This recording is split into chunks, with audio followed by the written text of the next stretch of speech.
For centuries, India has been a land bound by its many rivers, oceans, and vast coastlines. A place where trade, culture, and communities have flourished along the water. India's ports and waterways now face a daunting challenge that jeopardizes its vision for future growth. And the issue is only escalating. Here's the reality. India's trade infrastructure is lagging, with ports that struggle to keep up with soaring demands. To put it in perspective, India's logistics costs are around 14% of its GDP, almost twice as high as those in advanced economies. This issue is especially pressing along India's coastlines, where both bustling cities and rural communities rely on maritime trade for employment and economic support. To solve this, India has launched the Sagar Mala Project, a groundbreaking initiative designed to revitalize its ports, reshape coastal infrastructure, and supercharge the nation's trade potential. Could this ambitious project be India's pathway to growth? Or will it become yet another costly venture with unmet expectations? Stay tuned to find out. India, a land of ancient cultures and vibrant cities, also boasts one of the longest coastlines in the world. Spanning over 7,500 kilometers along the Arabian Sea and the Bay of Bengal, India's coastlines serve as vital lifelines, essential for trade, culture, and economic strength. But sadly, these lifelines come with a twist. See, for all its potential, India's coastal infrastructure is tangled in a mess that's slowing the nation's growth, and fast. For those who don't know, India's ports are no small matter. In fact, the country is dotted with 12 major ports and 181 medium and minor ports, handling nearly 95% of its trade by volume. But somehow, despite their importance, these ports are falling far behind global standards. To put things into perspective, the turnaround time for ships at Indian ports currently stands at 2 to 3 days, which, by the way, is a drop from the 4 days recorded in 2012 and 2013. This falls far short, especially when compared to the mere hours it takes at top ports like those in Singapore or the Netherlands. With these stats, it's quite easy to see why India's ports are lagging in the global race, and not just by a bit. The numbers are shocking. India's ports handle roughly 16 million TEUs annually. That is 20-foot equivalent units, a standard measurement for shipping containers. 16 million might seem impressive, but not too far away, China moves over 250 million TEUs annually. That's over 15 times what India handles.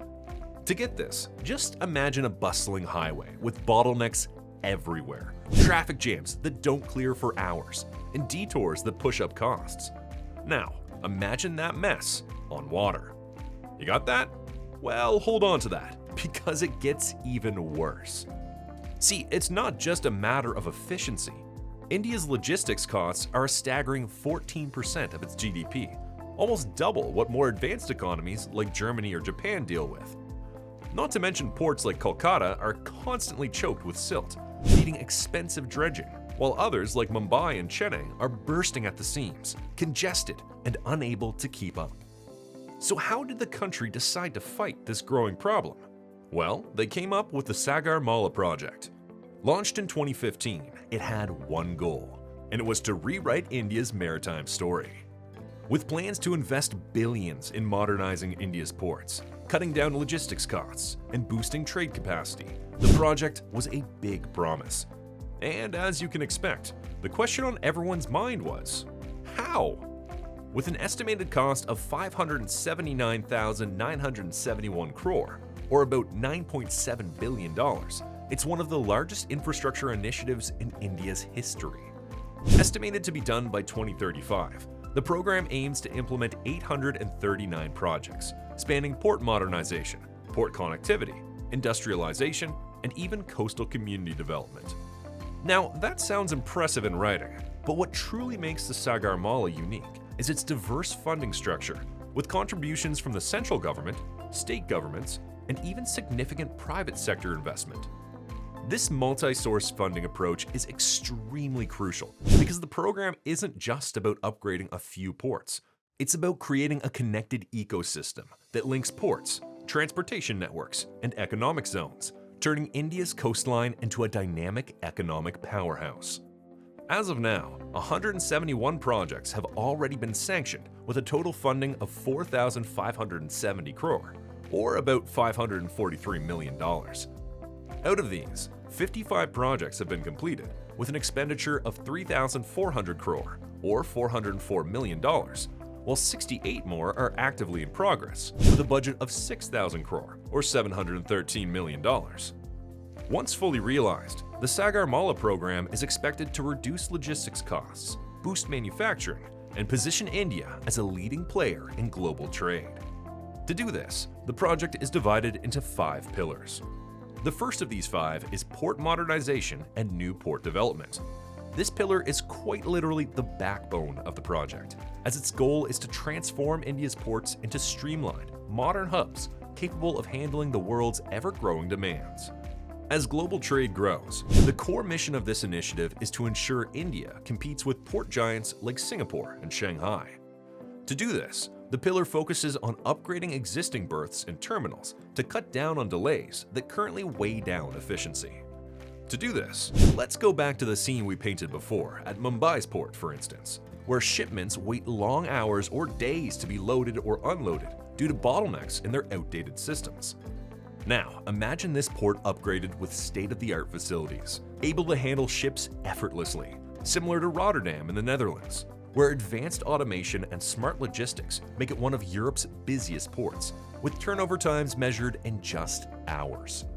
This level of efficiency is the objective, and as you can see, it benefits not only merchants, but also has the potential to significantly reshape the overall economic landscape by lowering costs and enhancing the competitiveness of exports. But that's not all, because dredging and navigational improvements are also a top priority for this pillar. Because by deepening and widening access channels, India's ports can accommodate the world's largest cargo ships, which are currently redirected to other countries with better infrastructure. A good example of a country that enjoys this is Singapore, whose carefully maintained deep-water ports allow it to handle some of the world's largest vessels. India too aims to make its ports compatible with these massive ships, offering faster transit for goods and positioning itself as a strong player in international trade. This program also places heavy emphasis on integrating new technology with automated cargo handling systems, tracking software, and real-time digital logistics designed to streamline operations. Today, ports like Dubai's Jebel Ali have set global standards with their automated systems that drastically reduce human error, turnaround times, and associated costs, creating a benchmark India aspires to match. Nonetheless, like many projects, these ambitious transformations come with their fair share of challenges. Dredging, for instance, stirs up sediments that can damage marine ecosystems, while the capital costs for sophisticated technology and infrastructure demand massive, sustained investment. In the end, though, the payoff could be transformative for the whole country. The next pillar is the port connectivity enhancement. See, while modernizing the ports is essential, ensuring seamless connectivity between these ports and the hinterland is where the real magic happens. And that is where this pillar comes in. It focuses on creating a robust infrastructure network that links ports to railways, highways, and inland waterways, essentially facilitating smoother logistics and quicker transit times. Consider the dedicated freight corridors currently under development in India, designed to enhance the efficiency of goods movement between ports and major consumption centers. These corridors are similar to those in the United States, where freight trains operate on dedicated tracks, significantly reducing delays caused by mixed traffic. By establishing such infrastructure, India can dramatically improve the speed at which goods reach their final destinations, which is a critical factor in an economy that thrives on timely deliveries and responsiveness to market demands. In addition to rail improvements, the program will also pay special attention to upgrading road networks. That's because poor road connectivity has long plagued many Indian ports, leading to logistical nightmares where goods sit idle due to inadequate transport links. The gamble here is that by investing in better roads that link ports directly to industrial hubs, India aims to emulate the successes seen in countries like Germany, where efficient road networks allow for swift movement of goods from ports to factories, enhancing overall productivity. There is also the introduction of pipelines for transporting crude oil, natural gas, and other essential commodities in order to strengthen this connectivity. This is especially noteworthy because India's vast and diverse landscape presents unique challenges, and pipelines could play a key role in reducing reliance on road and rail transport for bulk commodities. This would be similar to Canada, where an extensive pipeline network ensures the efficient and smooth transit of oil and gas. However, as usual, achieving these ambitious connectivity enhancements is not without challenges. For one, there are significant costs associated with infrastructure development, and ongoing maintenance will require sustained funding and planning. Not to mention bureaucratic hurdles can slow down the implementation of these projects, leading to delays in reaping the economic benefits. Following the enhancement of port connectivity, the next pillar is the port-led industrialization pillar. Now this focuses on harnessing India's coastal strengths for economic growth. Essentially, by setting up industrial clusters and special economic zones, SEZs, near ports, this initiative aims to attract industries that thrive on direct access to shipping routes, such as manufacturing, shipbuilding, and logistics. Creating these industrial clusters will dramatically reshape regional economies, because when businesses are concentrated in specific areas, it lowers transportation costs and facilitates smoother supply chains. For example, just look at Guangdong Province in China, which has transformed into an industrial hub thanks to its strategic port access. India is aiming for similar success, hoping to create environments where companies can collaborate and innovate. The proximity to ports is also a hidden advantage, as it attracts investors eager to reduce logistics costs.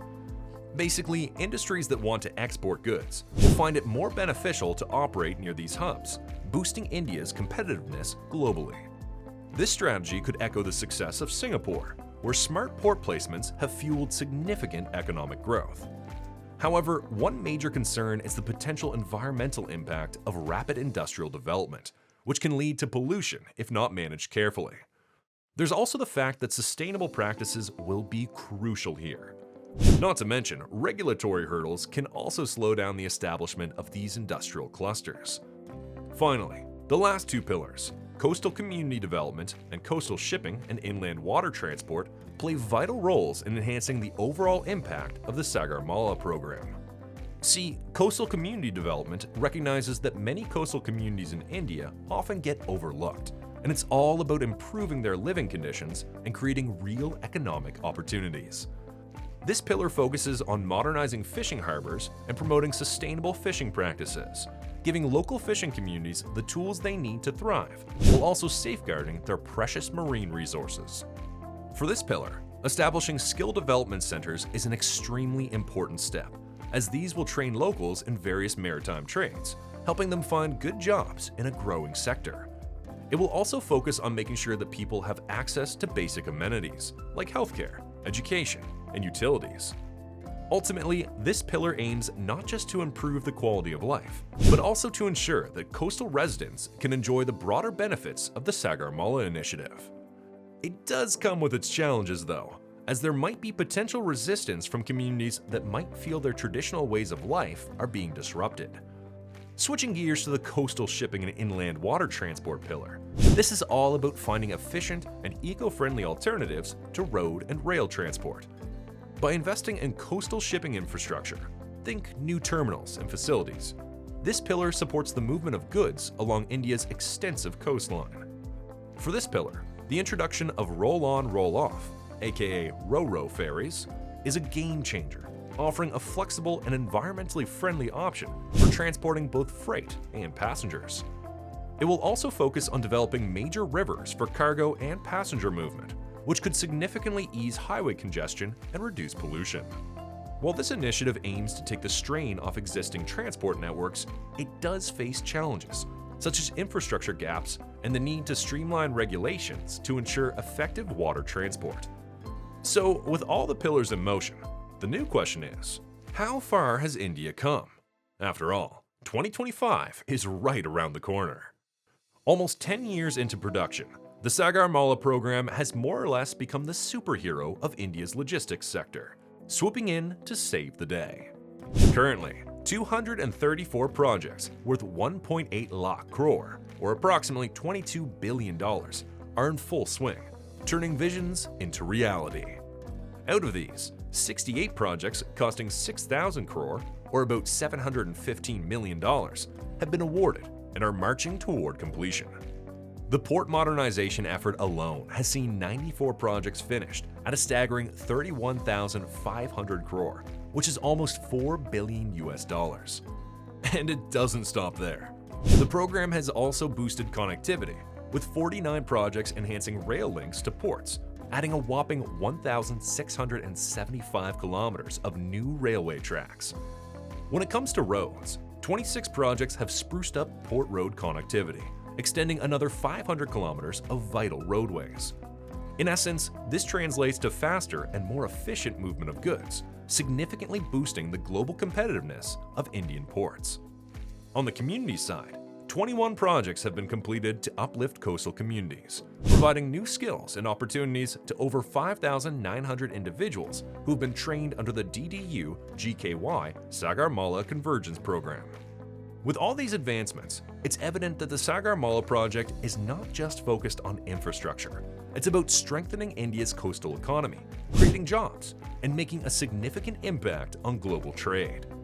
But what do you think about the Sagar Mala Project? Is this ambitious initiative set to revolutionize India's logistics and coastal economy, or will it face insurmountable challenges that might hinder its potential? Will it pave the way for new economic opportunities and job creation, or will it disrupt the lives of coastal communities that depend on traditional ways of life? We want to hear from you. Drop your thoughts in the comments below. If you enjoyed this deep dive into the Sagar Mala Project and its implications for India's future, don't forget to like, subscribe, and smash that notification bell to stay updated on more intriguing stories of